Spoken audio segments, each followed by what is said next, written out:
Friends, आपका स्वागत है आपके अपने नए चैनल विजेंद्र वेट ज्ञान में। आपको पता है कि चैनल पर जो भी यदि आप कमेंट्स करते हैं उसी के आधार पर आपको चैनल पर वीडियो लाई जाती है। यानी ये आप ही लोगों का चैनल है, आप लोगों के द्वारा किए गए कमेंट्सों का जवाब देने का ये चैनल है। इस पर यानी आप जो भी क्वेश्चन करेंगे उसका उत्तर इस पर मिल जाएगा। तो इस चैनल पर अभी नया है या पहली बार जुड़े हैं तो पहली बार चैनल को सब्सक्राइब कर लें, साथ में बेल आइकन ऑल वाला ऑप्शन दबाएं। आपको पता है कि चैनल पर भी सही जानकारी के साथ वीडियो दी जाती है। देखो, इसी तरह से कमेंट्स उठाया गया है सोप वीलॉग से। पिछले ब्यावंत में थनेला से थन आधा रह गया था, अब फरवरी में गाय ब्याएगी, क्या थन पूरा हो सकता है क्या?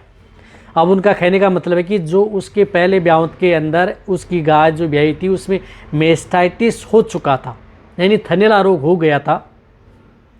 तो थनेला रोग हो गया तो उसकी वजह से उसका थन है वो ऊपर चढ़ गया, आधा हो गया, मतलब आधा नहीं आधा कट करके रह गया, थन ऊपर चढ़ गया है।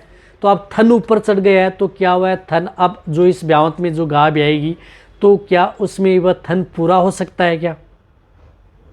देखो, सबसे पहले तो मैं आपको बताना चाहता हूं कि यदि आपकी जो गाय है जो पहले ब्यावंत में मेस्टाइटिस हुआ, उसके अंदर थन का ऊपर चढ़ गया, ट्रीटमेंट भी करवाया, लेकिन आप जैसे आप दूसरे ब्यावंत में यदि आपकी गाय ब्याएगी दूध तो उसमें आएगा, लेकिन यदि आप उस थन को और भी ऊपर न चढ़े उसका तो इलाज हो सकता है कि आपका थन ऊपर जैसा का जैसा थन है वह उसको रखा जा सकता है। लेकिन यदि आपके थन को आप ऐसा नहीं है कि आप उस थन को बड़ा कर सकते हैं, क्योंकि मेस्टाइटिस से यदि थनेला रोग से यदि कोई भी थन यदि खराब हो जाता है ब्यावंत में या थन ऊपर चढ़ जाता है तो उस थन को आप चाहे दूसरे ब्यावंत हो चाहे तीसरे ब्यावंत में उसको ठीक नहीं किया जा सकता।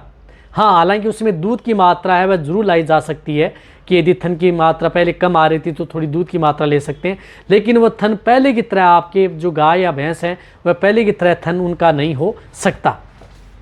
यदि मेस्टाइटिस नहीं हुआ होता या अंदर कोई दिक्कत नहीं हुई थी या ऐसे यदि कई बार पशुओं के थन के अंदर कोई दिक्कत हो जाती है, चढ़ जाता है, तो उस स्थिति में कई बार क्या होता है कि दूसरे ब्यावंत में उस थन से जैसे दूध नहीं निकल रहा है तो वह थन से दूध निकलना प्रारंभ हो जाता है, वह समस्या हो जाती है।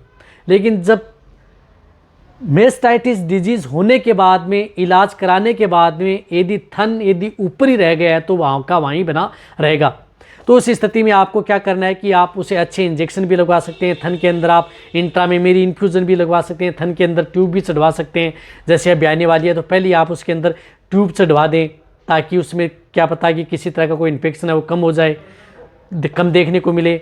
उससे आप अपने जो गाय भैंस है, ऐसा नहीं है कि थन और भी ऊपर चढ़े, उससे भी बचाया जा सकता है, लेकिन पहले की तरह थन एक बार रिपीट कराऊँ नहीं किया जा सकता। तो वीडियो जितना हो सकता है शेयर करें, इसी तरह से वीडियो देखते रहें। थैंक्स।